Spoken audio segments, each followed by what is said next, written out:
On May the 3rd, 2007, 3-year-old Madeleine McCann went missing. Please, if you have Madeleine, let her come home. 168 days later, that is the only indisputable fact about this extraordinary case. I have no facts to sustain that the child is alive or not. Tonight, Dispatches sends 5 leading criminal investigators to Portugal. If we got to the marks, then that would have to be an investigative priority. Their brief? To bring 134 years of experience to the search for Madeleine.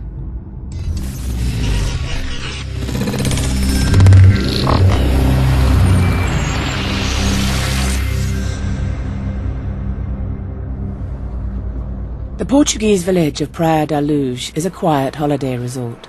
But for the last 6 months, it has been at the centre of an intense police investigation and frenzied media speculation. Dispatches' team of criminal experts arrives in Luz intending to cast fresh light on what might have happened to 3-year-old Madeleine McCann in a case that has dominated the headlines. What we're looking to do is what we would have done had this been reported in the UK. I would really want to know an awful lot about the typical patterns of activity of the families involved. What we're talking about is, did she leave on her own, was she taken by somebody else, or was it none of the above? Portuguese secrecy laws prevent the police from revealing any details about the investigation. Using information in the public domain and from their own expert observations, our team will analyse what could have happened to Madeleine. The last photograph of Madeleine McCann was taken by her mother Kate at 2:29 p.m. at the pool of the Mark Warner Ocean Club, where they were staying with friends. They were a very social group, and they seemed all to be really respectful, nice, loving parents. Madeleine, I found out to be quite bright, quite shy, very sweet, very beautiful girl. On May the 3rd, it was just Madeleine I was reading a story to. I later saw them around lunchtime. That's the last time I saw them together as a family. The McCanns say they put their children to bed at 7 p.m. It has been reported that Madeleine shared her room with her younger sister and brother. At 8:30, Kate McCann and her husband Gerry joined friends for dinner at the Ocean Club tapas bar. Between 9:05 and 9:30, Gerry McCann and 2 friends checked the children 150 metres walk away. At 10 o'clock, it was Kate McCann's turn to check on the children. I was working that night with something called drop and crash. We had 1 child left, and the mother came in, picked up the child and just mentioned, hang on a minute, I've just seen a guy who's run past me, he seemed really distressed, and I recognised him as being a guest at Mark Warner, but he was shouting a name out, something like Maddie or Abby or Gabby. Mark Warner staff were briefed and fanned out across the resort. And went straight to the apartment. I sort of walked in, did a quick scan around, and been told, no, she's not in here, she's not here. Kate McCann was outside and she was very distressed. She was saying things like, I've taken her and she's gone and you know, where is she, where is she? She was crying and there were tears down her face, and it was absolutely heartbreaking to see. I arrived at the Ocean Club reception at around about 10 to 11, and at the time that we arrived, a police car arrived, and as the police officer got out, a man approached him, who I now know is Gerry McCann, and said that his daughter had been abducted, that there was no way that she could have opened the shutters herself. She'd definitely been taken. We started with 3 hypotheses: that Maddie wandered off, that she'd been taken by... Based on the few details that have emerged from witnesses and on their own years of investigative experience, Dispatches' team of experts apply British police procedure to develop a strategy for their review. It really reinforces to me the need to get the full background. The team is led by Chris Stevenson, a former detective chief superintendent. Among his 30 murder cases, he ran the investigation into the Soham murders of Holly Wells and Jessica Chapman. And make sure that we've got that all totally and clearly documented. Very much a case of gathering as much information as quickly as you can so that you can then develop which of the hypotheses is the most likely. And I think when you get that framework, you can begin to see the various possibilities implicated. Forensic psychologist Professor David Cantor has compiled offender profiles in 150 serious criminal investigations, including abductions and murders.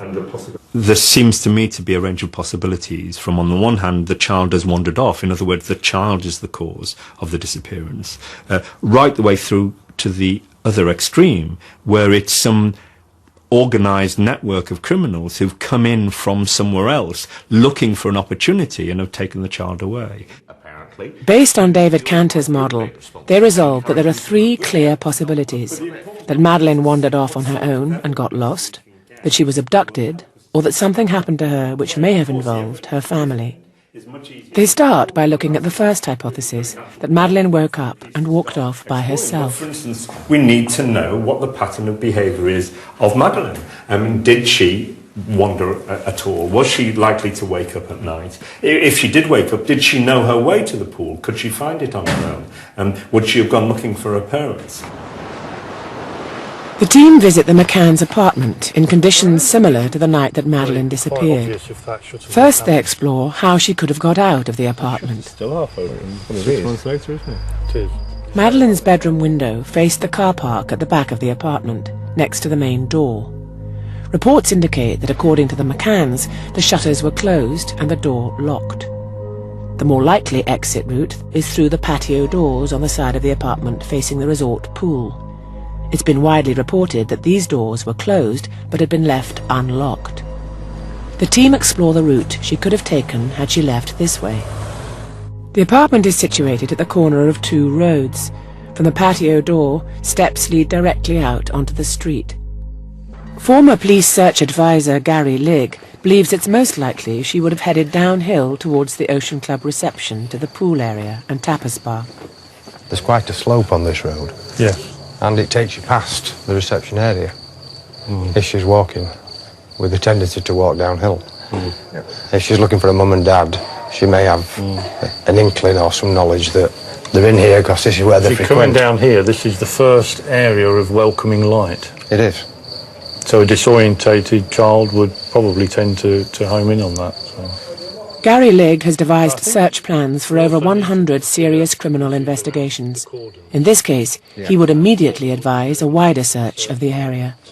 If she is lost and she's a lot warmer than the ambient temperature around, we're going to use the helicopter with a forward-looking infrared.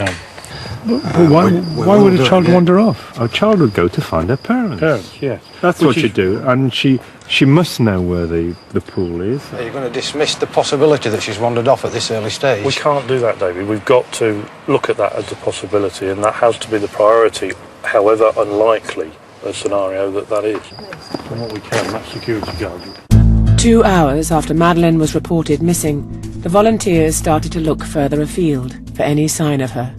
Everybody that was in the village was out, and they did a complete sweep of the beach and all up the rocks and all at the back of the houses. You could hear from one end of Luz to the other end of Luz people shouting out Madeleine's name. Everyone was sort of on an automatic rather than talking to each other. If it was quiet at one end, you could hear the others shouting at the other end of Luz, or in every little alleyway going around Luz. I kept thinking deep inside that she's going to be found.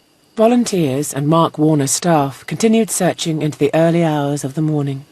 It was sort of like, we're not finding her, this has never happened, we've always found the child. As the night went on, it got colder and later, everybody started realising that this isn't going to be as good an outcome as what we were hoping. It got really more and more, where is she?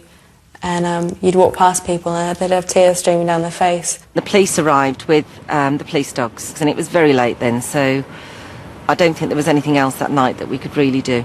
Something was seriously wrong. At 4:30 a.m, the volunteers reluctantly abandoned their search for the night. If Madeleine had wandered off, I would definitely have expected her to have been found by a member of the public. There are a lot of other apartments overlook the street and the exit from the apartment down the stairs. And you would have expected somebody to see a small child, and I would have thought intervened. Dispatches' team of experts have tested one theory, that Madeleine wandered off on her own. Next, they look at the possibility that she might have been abducted and uncover some worrying leads.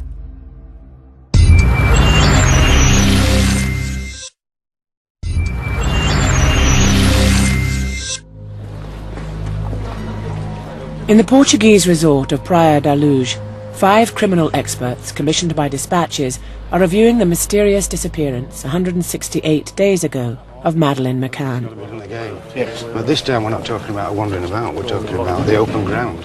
Within 10 hours, Madeleine's story was already causing ripples around the world. Well, we've got some more breaking news for you this morning. Very serious story is developing and is coming through. News of Madeleine's disappearance reached the British media by 7:45 the following morning. It's thought that she may have been abducted. The shutters have been broken open and they've gone into the room and taken her. From the moment Madeleine was reported missing, Kate and Gerry McCann have been adamant that she was taken.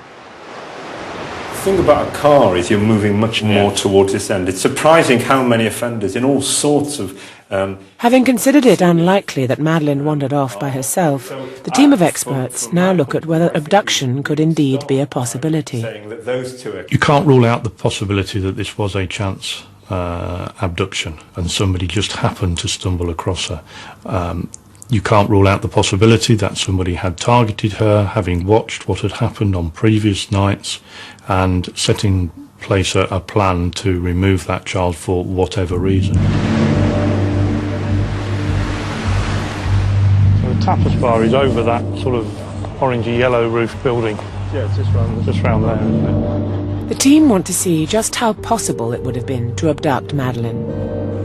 How could someone get into her bedroom unnoticed? How could they avoid being caught while people were checking on the children?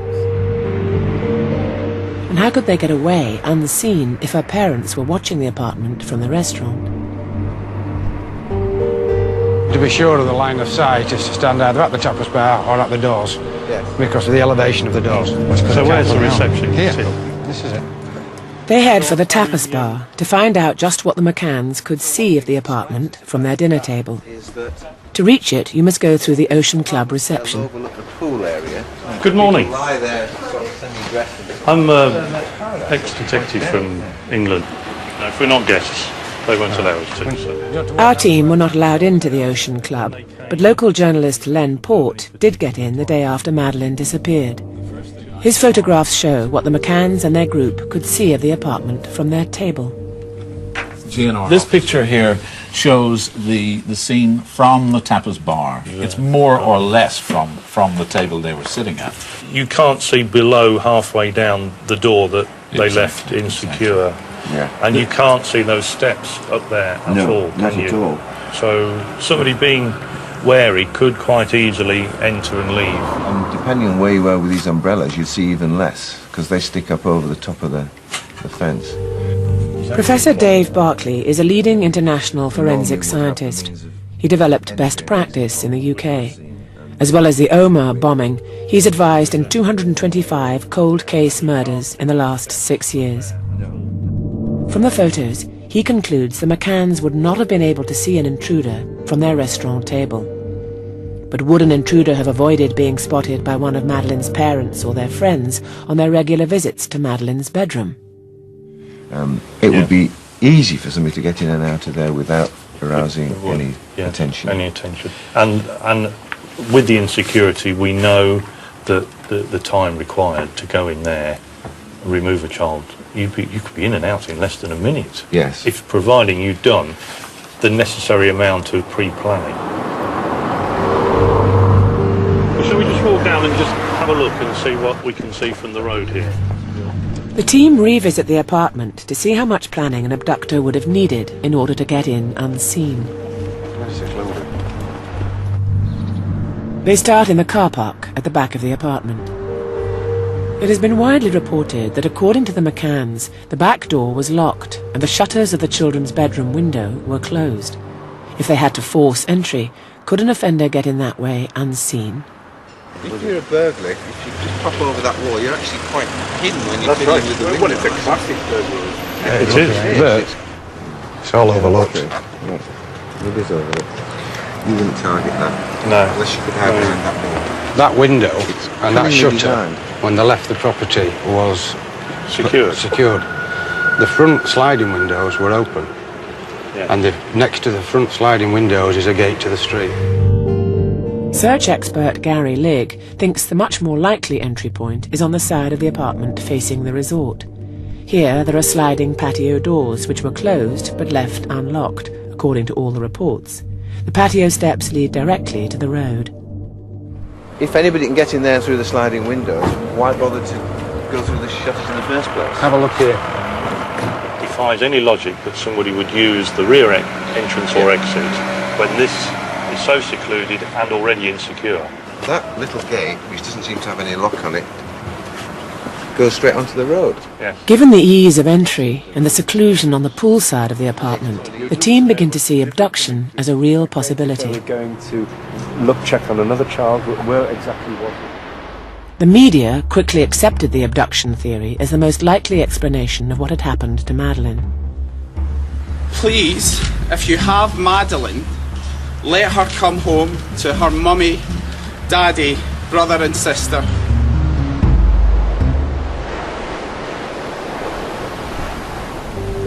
Having looked closely at the location and possible ways an abductor could get in, the team returned to the apartment at night to look at how a person might use the dark to escape unnoticed. Is that where the alleyway comes in? While the bedroom side of the apartment is well lit, the steps leading to the patio doors are in darkness. There's lots of light around that side, and if you look in there, there's shadows all the way up, and it's easy to sneak out of this gate as well. The team focus on the alleyway along the pool side of the apartment block. Team leader Chris Stevenson thinks it's an obvious escape route. With this alleyway here, because it's out of sync of that street light, is quite dark, isn't it? Yeah. Once you're in here, or you've jumped over that wall, I don't think anybody would see you. They certainly couldn't see you from the tapas bar. Halfway down this alleyway, they discover there's another one that runs between the two apartment blocks and into the car park. The only way, if you go down that alleyway, of leaving is through the car park, because to go straight on is a dead end. There's no other exit route. If you've got a car, for instance, parked in the back car park, you're actually better off So you just go going down out there this and way, through between the two blocks of flats into the car. Whereas to go that way, you're very much more subject to being seen, aren't you? You are. The team pose another question. If spotted, would an intruder raise suspicions? There was a report of somebody walking away from this area with a child wrapped in a blanket. You then become a tourist, don't you, holding a child that's sleepy? It has some very distinct localities in it, and it wouldn't be... As the experts begin to think an abduction is practical for someone with local knowledge of the area, forensic psychologist David Cantor outlines what kind of person might target Madeleine. We haven't really talked about the victimology, about a 4-year-old girl being abducted. It's not a young baby that would be more typically taken by a woman who's looking for some sort of substitute or replacement child. It's not a teenager or a pubescent young girl that really can be abducted in relation to very obvious sexual activity. It's a much more ambiguous area, possibly more towards the end of somebody who's a bit disturbed, a bit confused, who would take a child that they saw the opportunity to take. There are people, very few and very rare, but there are individuals who have some sort of sexual obsession and can even get an obsession with a particular child or a child that has a particular look about her. And that seems to me a possibility within that framework of somebody who's around that area who saw her and really became obsessed with the need to take her. Those people who abduct children around that sort of age very typically will release them after a while. But my concern is that individual would be totally shocked and overawed by hundreds of journalists being all over the place. If this was the case, it would change the nature of the search. At this moment, I can confirm to you that this was an abduction, but we believe the girl is still alive and well. In the following days, police and volunteers widened their search to the outlying areas of Praia da Luz.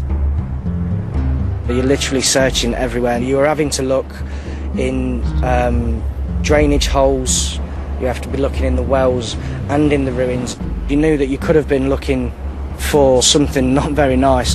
With the volunteers operating on their own and without a brief of what to look for, their effectiveness was limited. Although the volunteers searched the beach on the night, Gary Ligg is concerned that it wasn't followed by a more thorough police search. If you look down into this area, it's pitch black out there. There's nooks and crannies and there's hidey holes. You can't rely that that area's clear. It's got to be researched.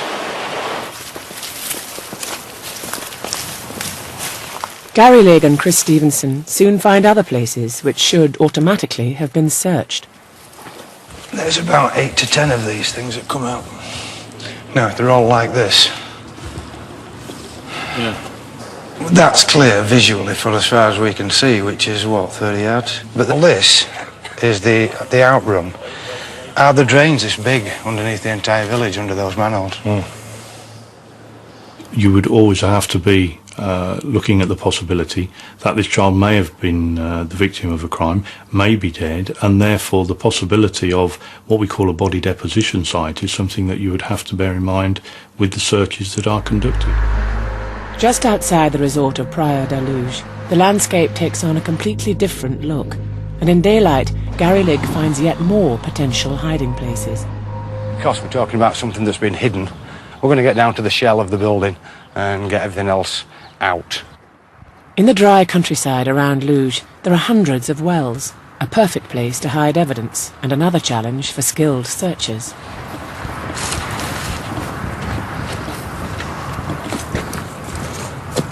And having looked in it there, I can see the reflection on the surface of the water.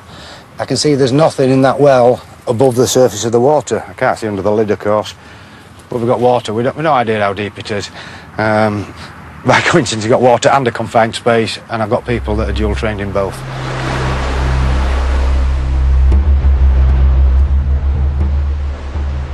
Back in town, our team discover another intriguing hiding place. They spot large industrial bins all over the resort.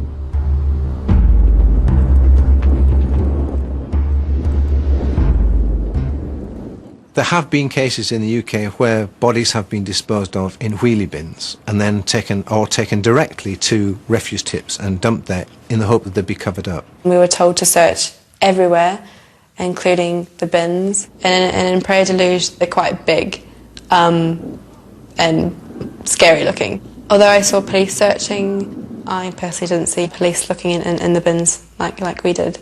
But I don't think we looked in every bin.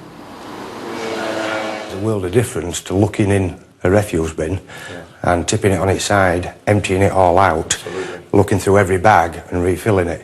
When you've done that, you can say that there's no pyjamas, there's no body in there. Dispatches has learned that the bins are emptied nightly between midnight and 4 a.m. And even though a major search for a missing child was going on, they were still emptied on the night Madeleine disappeared. Since the collections were not stopped, there's another area that Gary Ligg knows needs prompt attention, but it's 30 kilometres away. We need to find out where the landfill site is, talk to the authorities, find out where it went, and start trying to identify which area of the landfill these particular bins were emptied. Ideally, you would secure all of the bins in the immediate area and make sure that the local authority don't dispose of any of the contents until the search team have had the opportunity to check them all. We asked the Portuguese police whether the bins and local landfill had been searched. They chose not to comment. I have no facts that sustain that the child is alive or not. We are searching for the child, and till the moment she appears, we can say nothing more. Please, please do not hurt her. Please don't scare her. Please tell us where to find her. The Guarda Nacional Republicana informed that the searches are coming to an end. We just don't know what's happened because we haven't got the hard physical evidence. I think we can realise that the two ends of the spectrum are now vanishingly small, that she wandered off by herself and is alive and well somewhere, or that some organised gang took her. It's a strange place for them to take a child from. But we don't know whether she met some harm within the immediate family circle, either accidental or deliberate, or whether somebody in the area did break in through either the window, the child's bedroom window, or the sliding doors and took her. It would be a really bizarre and strange crime if that took place, but bizarre and strange crimes do happen. We know from very many studies that if the family is not involved in the disappearance of a child, then it's very likely indeed that it's somebody relatively local, somebody who has seen the child before, who knows the local situation, who knows the possibilities for getting in and getting out away with the child. So, to my mind, that's the most likely possibility. The team have considered whether Madeleine wandered off, and they take seriously the possibility of abduction. Up at the junction, because to go straight on is a dead end. There's no other exit. Next they explore the theory an abductor could have been close to home.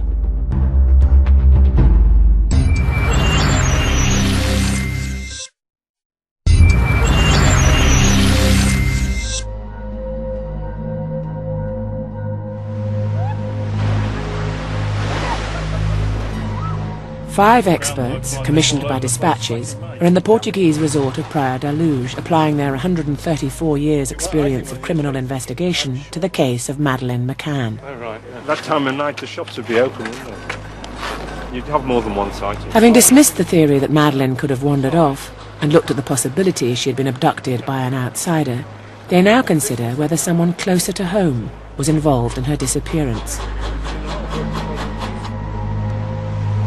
Forensic psychologist David Cantor argues that statistically this is the most likely theory. It's surprising how many offenders in all sorts of serious offences are very local. The most important aspect of a local individual abducting Madeleine would be that they were familiar with the locality and that they were aware that she was there, and that they saw the opportunity created by the fact that the parents weren't with Madeleine all of the time.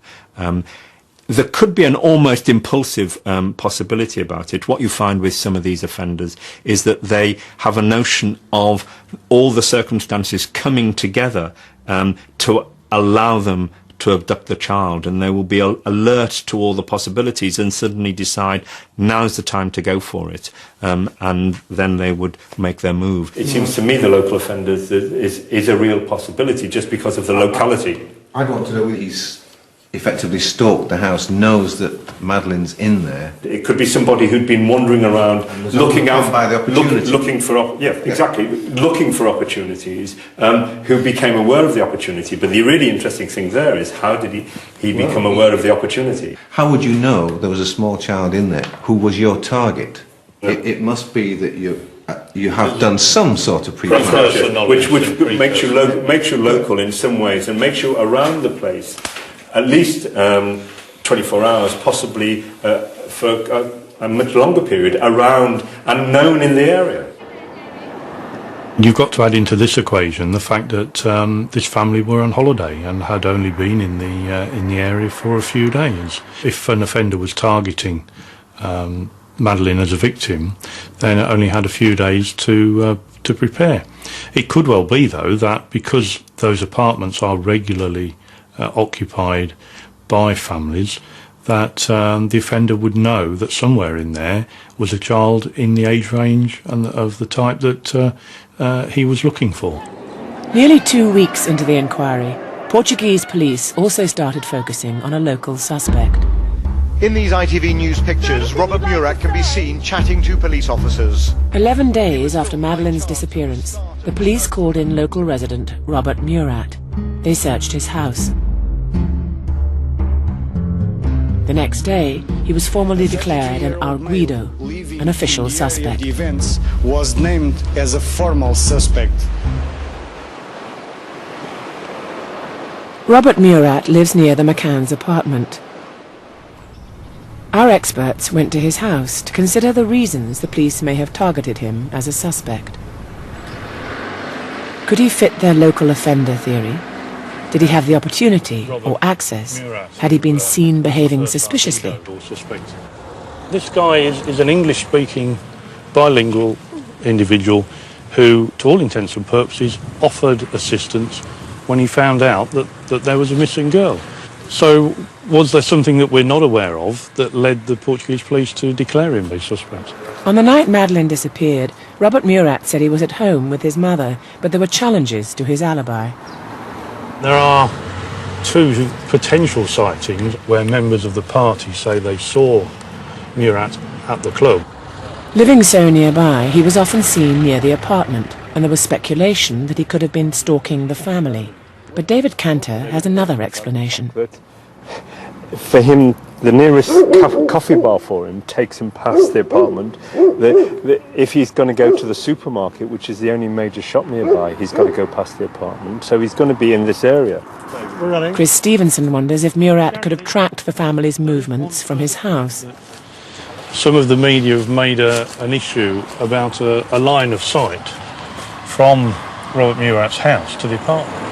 Search expert Gary Ligg isn't convinced. Chris, from here you can see the apartment and a couple of windows, but that's all.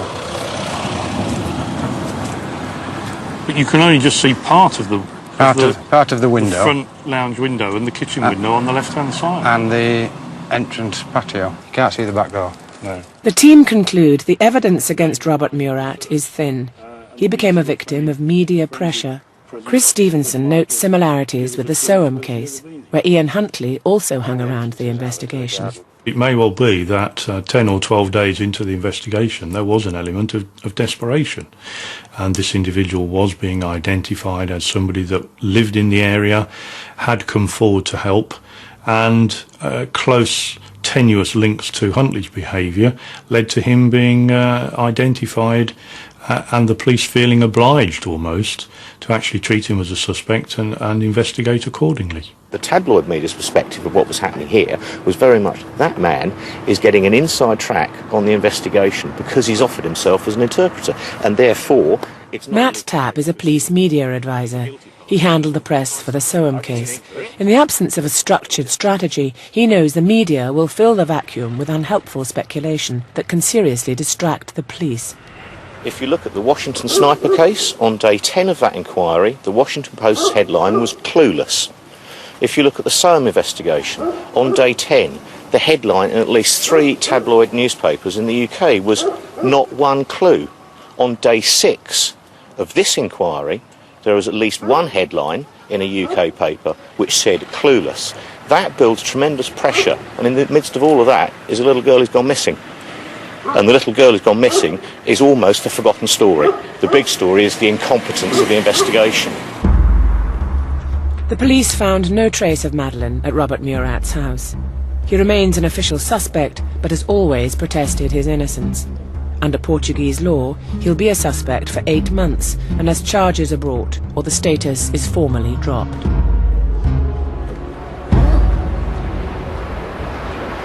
In terms of the family, we need to know what there is about. With Robert Murat no longer significant to them, the Dispatches experts arrive at what in Britain would have been the first line of inquiry in the case of a missing child: the family. The events that occurred that night. And one of the reasons why any investigation into a missing child must initially focus around the immediate family members is because we know from research that something like 70% of child victims of homicide are in fact victims of family members, and therefore it is a crucial area of any investigation which has to be addressed very early on before the inquiry can actually progress and spread further. The priority for forensic scientist Dave Barclay would be to test the physical evidence to prove the accounts given by the family. Going back to your point about the forensic, when we look at the stuff to do with the family, because they've all got legitimate answers, there we'd be looking for things that don't fit, anomalies between what they're saying happened and what we've found from our observations. And they could range from just difficulties because you're overcome by emotion to what we call staging. The classic is a domestic murder, husband and wife, and the husband then tries to make it look like a burglary. Or he tries to clear up blood in the kitchen and doesn't do it successfully enough. That's staging. The couple were placed in the front row in St Peter's Square. 1 month on, the McCanns were travelling around Europe to raise awareness of Madeleine, but suspicion about them was mounting. How do you deal with the fact that more and more people seem to be pointing the finger at you? There is absolutely no way Kate and I are involved in this abduction. With the arrival of British experts in Portugal, further DNA tests were carried out as part of a review of the case. It's reported that they discover traces of blood in the Ocean Club apartment and traces of Madeleine's hair in the car the McCanns hired 25 days after Madeleine disappeared. Kate McCann is called in for questioning. Kate is insisting she welcomes every opportunity to advance this beleaguered investigation. The following day, her husband Gerry is questioned.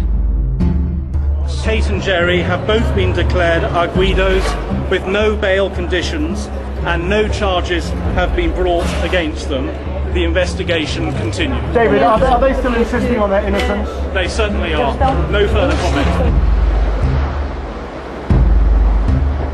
From early May, the abduction theory was immediately accepted because the McCanns reportedly said the shutters of Madeleine's bedroom window had been forced open.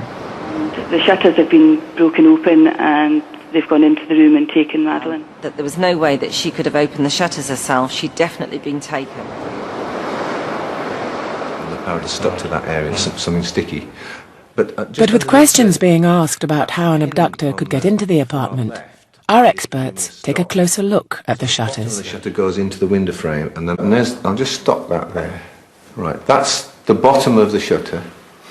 And there's 2 finger marks off to the right. Do look as if they're from inside, and pad marks, finger marks. And they're at some distance apart. Yeah, okay. They're not 2 thumbs, are they? They look thummy. If I'm inside, I'm doing it, I'm going to be like that, aren't I? Yeah. So is that from the outside?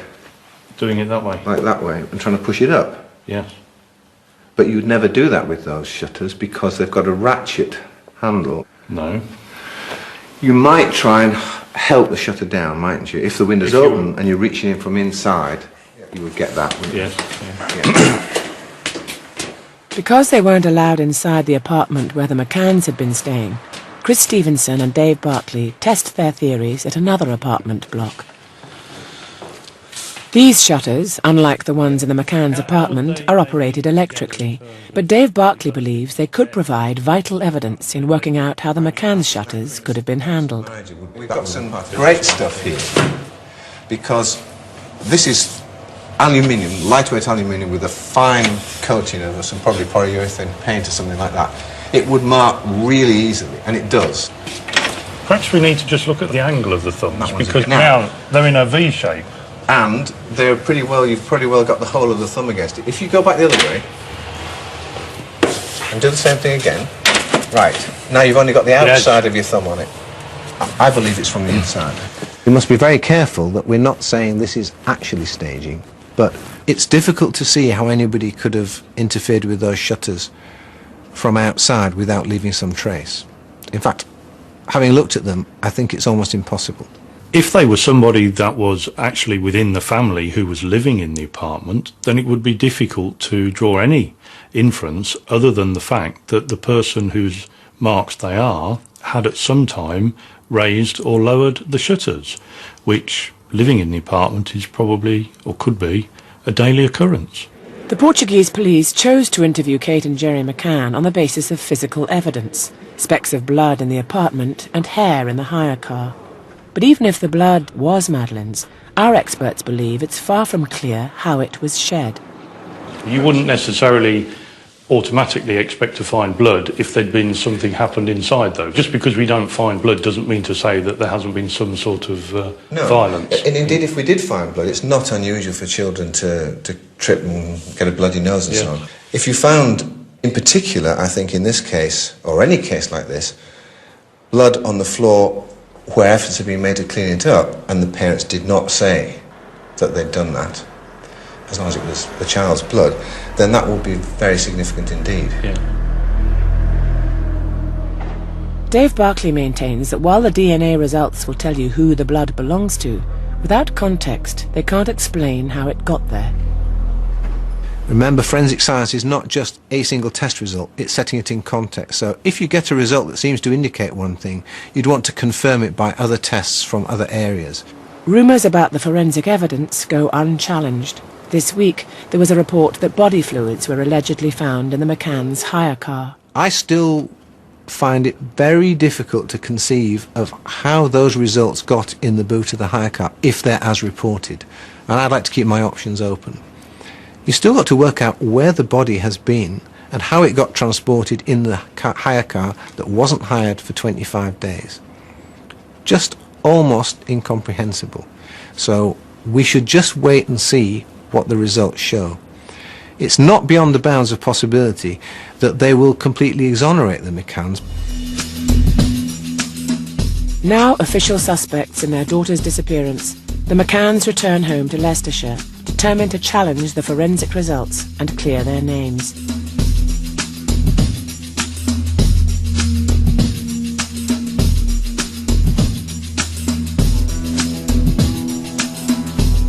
The next day, the Portuguese police passed their case files to the public prosecutor. Press speculation continues unabated, and new theories emerge almost daily. Some newspapers suggest the Portuguese police are about to charge the McCanns. But less than 2 weeks after being made suspects, the public prosecutor announces the McCanns will not be re-questioned. With the confusion surrounding the evidence against the McCanns, what do our team make of the Portuguese investigation as a whole? Having considered all 3 possible theories for Madeleine's disappearance, which one do they think is most plausible?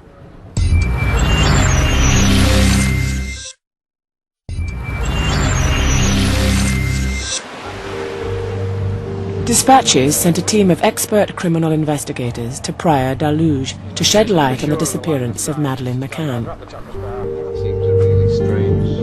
Having reviewed the Portuguese police investigation, the team meet to discuss their findings. Police media consultant Matt Tapp thinks the Portuguese police's lack of communication with the media hampered the investigation. Going back to basics, a crime has happened. You need as much information and intelligence that's accurate as possible. And we are used in the UK to securing that information and intelligence partly through media appeals. None of that actually happened because the police say, because of their laws of secrecy, they were bound to say nothing. It's crucial to do not just on-the-record briefings, but to be able to talk to the media off the record, to provide some background information to ensure that their approach is focused and in line with the investigation approach. Because if that isn't the case, the media can be extremely disruptive. One day in August, here are 2 English newspapers, The Sun, the Daily Express. What's the Sun's front page? She may be dead. The same day, Madeleine, she is alive. Here is, I think, the demonstration of what you can anticipate when the police choose or are not allowed to fill the void and others fill it in their place. Search expert Gary Ligg visited key locations around Praia da Luz. He's still concerned about the quality of the initial police search strategy. Yeah, volunteers, great. They're here, they're wanting to do something, and there are roles that you can play with them. But I won't be satisfied until my search teams have actually been in there. That's clear visually for as far as we can see. The large sewers and industrial bins are still Gary Ligg's main worry.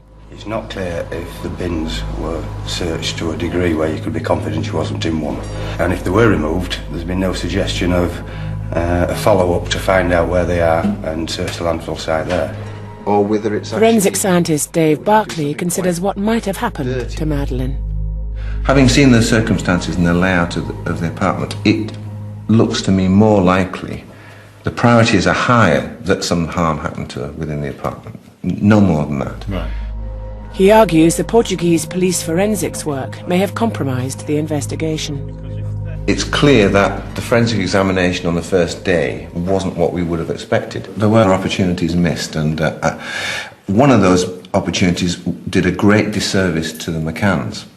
Had they been more aggressive in protecting the apartment and doing a full forensic examination of that apartment, it may have been that the McCanns were put completely out of it on day one. We really need to wait till we get the actual results. I've seen comments that the Forensic Science Service has said this or that, and I worked for them for 20 odd years. I never knew any forensic scientist to give details of case results in a live case. So I think, I hate to say this, but possibly quite a lot of it is being made up by the media. Team leader Chris Stevenson thinks the Portuguese police may not have been prepared for a case of this magnitude. They only have very small number of cases of child abduction and child murder, and therefore it's inevitable that they won't have the same expertise and experience that we have in the UK. There did seem to be a lack of grip almost in the first few hours, and we know from our experience here that is a crucial part of any investigation. It's not a young baby that would be more typically taken by a woman who's looking for some sort of substitute or replacement child. It's not. Forensic psychologist David Cantor thinks the unprecedented media attention put pressure not only on the investigation but on the potential abductor.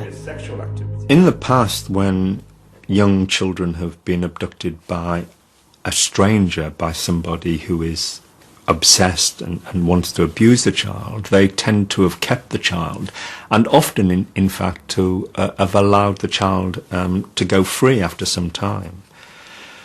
But I would have thought such a person would have been totally overawed and horrified by the media storm that so quickly descended on that particular locality, and I think such an individual would have got very frightened indeed about the consequences of their actions, and may well have done something that they'd never intended to do.